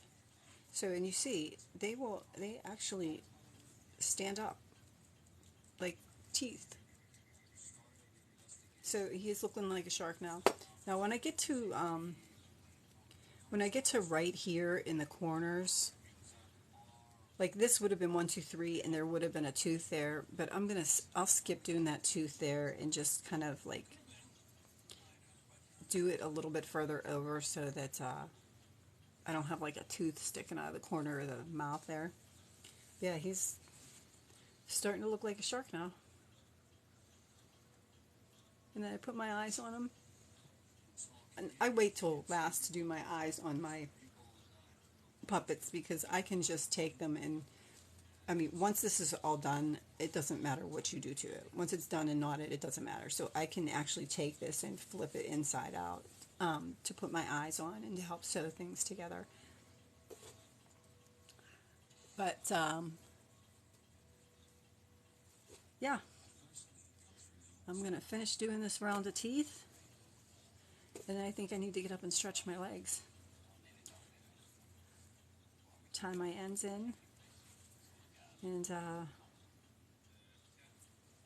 to get myself on camera again. I have a really, really bad habit of I'm either in the camera or my hands are in the camera. And I feel really bad sometimes because I'll be explaining something and I'll look up and realize that, oh, I'm showing it to like the dog. So sometimes you just kind of, I will look up every once in a while to make sure that I'm on camera. Try to read my comments. I'm so glad you guys have all joined me today. I think I'll put the first tooth here. Let's just see if I shut my mouth. Oh, I'm going to see how the tooth kind of sticks out to the side? I'm going to get rid of that tooth. I'm just going to make that a single crochet. Because then when I close the mouth, I won't have a tooth sticking out of the side. So you might do a couple more, like I did a few more single crochets. You can see in the inside of the mouth. Instead of doing my tooth, I just kind of did a flat row single crochet so that when it bends, I don't have like a tooth sticking out of the side of my mouth. And then I'll do my do a tooth here so it looks kind of even. But yeah, a lot of it is just kind of how it looks, getting the feel for your yarn. Once you have the skills and you know how to do like basic and to go outside. So yeah, so I've got 1, 2, 3, 1, 2. I'll put another tooth here just so I kind of have 3 teeth, and I think I'll put it right here. A lot of it, once you know the basic stitches, is just getting a feel for where you want to put them and how you want things to look. So I've made it all the way around, and I think I'm going to put a slip stitch in this one, and yeah, and this is how I would knot things, because I'll just knot these. To like knot and finish off things like this, I'll usually just do a chain 2, and after I do my chain 2, I will cut my tail, pull my tail out, and you can see that when you take it, you can just kind of pull it out and it knots it. And there's really no reason for me to have it way too invisible. Some kid's going to get this in his hands and be throwing it all over the ground anyway. Just what I've seen a lot of them do. But I'll weave my ends in later. But yeah, so he's starting to look like a shark. And he does have rows of teeth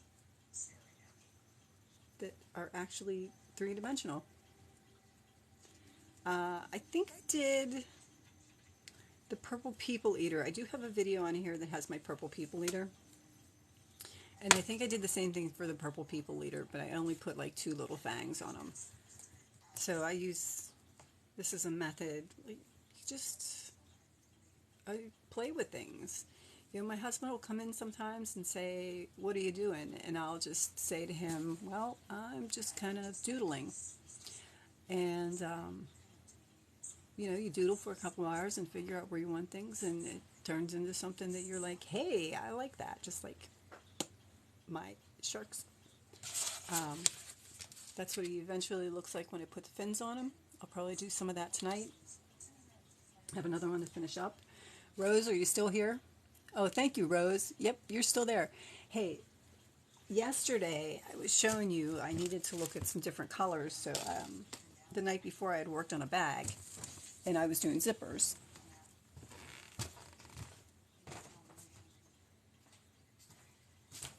And I didn't get a chance to finish the whole bag, and I actually ordered some spring rings so that I can use to put on this bag, because I do have it lined, but it's going to be a watermelon. And yesterday I was showing you how, just like you did the chain stitches around the mouth of the shark for the teeth, you can do the same thing to put your zipper in a bag. Typically I would just make 2 pieces, my front and my back piece, as my fabric, and then lay them out and sew them together on my machine with transparent thread.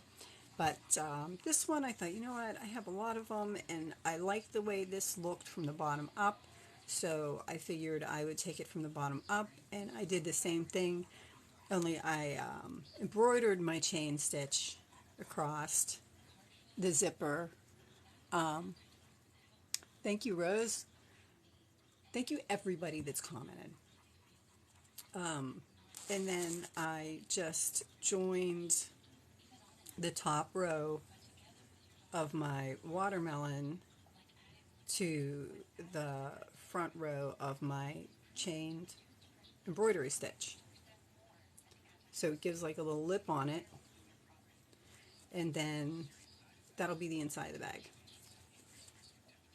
So I don't have the inside of the bag finished yet because I just have my lining, because I want to be able to get in here and put my seeds on it.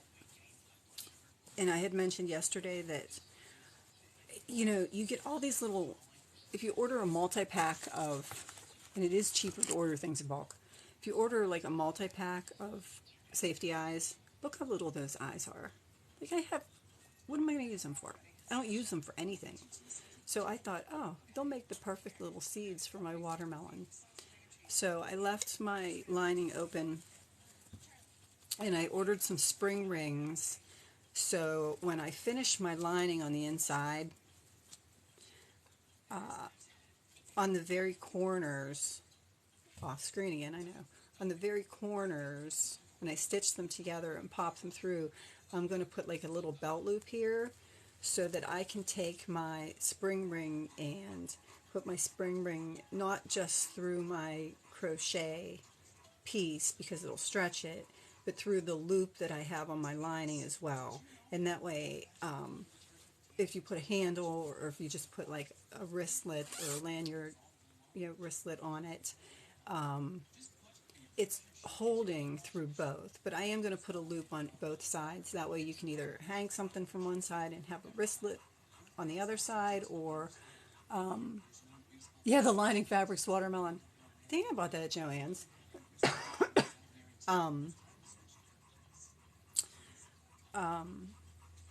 But I don't like it when my stuff stretches. Like I want you to be able to fill it with something and not have it like feel like it's gonna stretch out of shape or things are gonna pop through. So I'm like really kind of crazy about lining my bags. Like I did a couple of the granny square bags. I know they've been floating around online. So that's my watermelon bag that I did, and my zipper that I have finished. So when I finish them all and I get my seeds on them, like I worked yesterday to do the puppets so I could show you the teeth, but I'll do the seeds on them tonight, and then my spring rings should come tomorrow, so I should have them finished.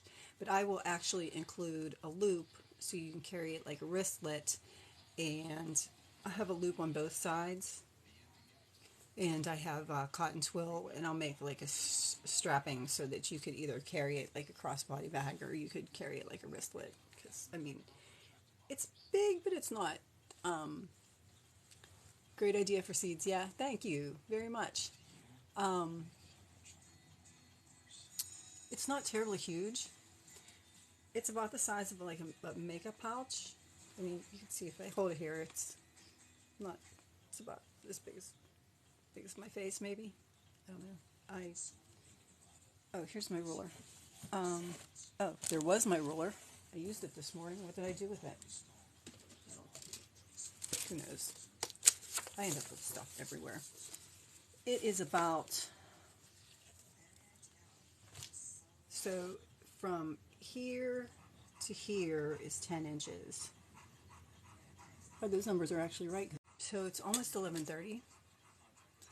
I will definitely show you the finished bag when it's done. I'll probably post a video of it too, but I will definitely show you guys the finished bag when it's done. And tomorrow I'll probably work on some more puppets. I'm still doing cows. Oh, there he is. Still doing cows. I will, is there a pattern for that one too? But for the watermelon? Is there a pattern for the watermelon? Or was there a pattern for the shark?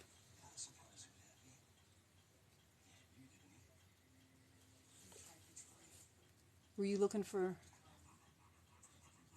a pattern for the watermelon or a pattern for the shark? A pattern for the watermelon?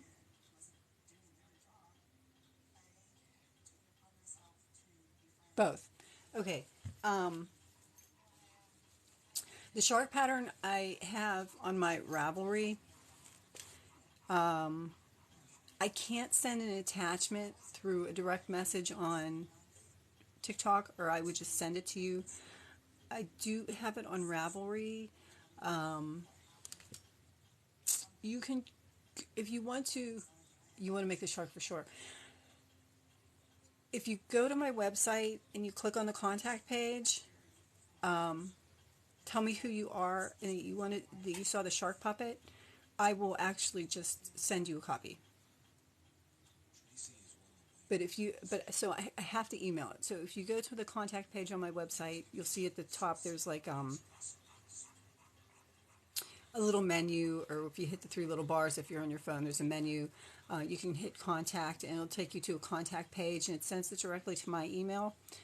And um, so I'll have your email because it requires you to put your email address in there, and I can just like send you that PDF that you can print out if you want it, because I don't have, unless it's either that or you have to buy it. Um, I don't know if I can put Janie. Okay, write that down. I have to write things down. You know, you get to a certain age, and like everything has to be a list. Everything has to be written down. You forget where you are. You forget where you're going. You forget why you walked into the room. This is like my sanity. Because at least when I pick this, I know what I'm doing. But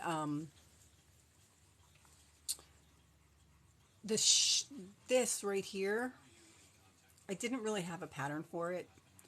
I just started out at the bottom with my ring of 6 single crochets and just started working up. Like I was trying to use up some yarn, so I just started working up, increasing by 3s instead of 6s, and that's what gave me like the triangle shape instead of a big uh, round circle shape. So I started at the bottom with 6, a ring of 6, and like the next one I did a ring of 9. Yeah, yep, write everything down. The next one I did a row of 9. The next one was a row of 12, and I just kept increasing that way until I think I had. Let's see. So I know by the time I got to the top, I think I had 72 stitches. So 2, 3, 4, 5, 6, 7. 7 times 3 would be 21. I'm terrible at math too. You'd think for all the crochet that I do and all the freehand I do, I'd be good at math. 21. So I have 6.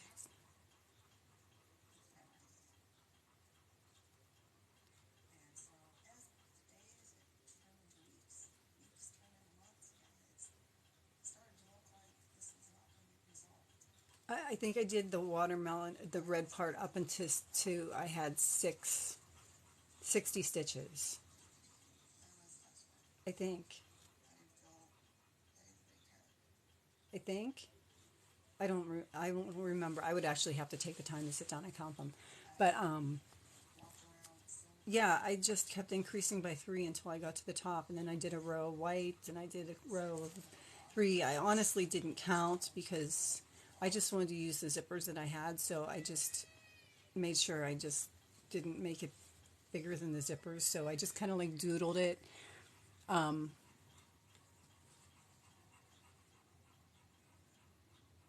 Good. You want to screenshot that?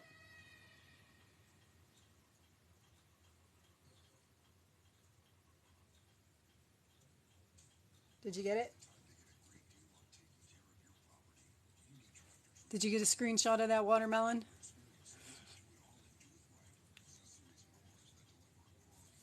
Um, but yeah, that's what I do. I experiment. Like I said, my husband will say, "What are you doing?" And I'll tell him I'm just doodling, and the next thing you know, my doodle actually turns into something. Good. I'm glad you got it. But that's basically what I did. And then you saw me working on the zipper yesterday, and I have like a bag of 10-inch zippers. Well, not quite a whole bag now, but I order them. I actually order the nylon zippers from Amazon, and you can usually get like 50 to 100 zippers for $10, which is fantastic because I love it. All right, I think I'm done for the morning. I am so glad you guys joined me. Tomorrow, I will keep working on my shark puppets. I will be still working on cows. Maybe the kitty that shall not be named in my house. Thank you for all the follows. At some point tomorrow, or tonight, I'm gonna try to get all the seeds on my watermelon and finish that bag. And tomorrow's Saturday. I may be on, I may not be on. Um, yeah, you know what? All my stuff, like the little clippy things, I don't have one right in front of me, but like the little clips, the like key clips and things that I put on there, like Joann's has a package of like, I don't know, maybe 30 of them or 20 of them or something, and they were like $1 a piece. They went like $38 for the bag, and it's in their bulk section. I can go on Amazon and I can get like 50 of them for like $6. That's a no-brainer. Key rings are the same way. D rings are the same way. The swivel loops with the D rings, they're the same way. They are so much cheaper on Amazon. So much cheaper to buy like bulk things, especially if you're going to make a lot of things. Like if you're just making one thing, it's really not worth it, because then you end up with a bag of bells that you have to figure out what you're going to do with. But so if you're just making one thing and you buy things, you know, go to Joann's, Michael's, Hobby Lobby, you can usually find them. I couldn't find the bells, but the rest of the stuff I order in bulk on Amazon because hands down it's cheaper than Joann's with a 50% off coupon. So thank you very much, everybody, for liking the live. Thank you very much, everybody, for joining me. My husband's chat bubble's still up there. He's probably wondering what I'm doing, although he knows what I'm doing. If I'm not on tomorrow morning and I'm not on Sunday morning, I will definitely be back Monday morning. Sounds good. Janie, have a good weekend. If I don't talk to you, send me a message. I'll get back to you at some point today, probably, or at some point. You know, I have on there within 24 hours, but I usually check my email a couple times. But thank you very much.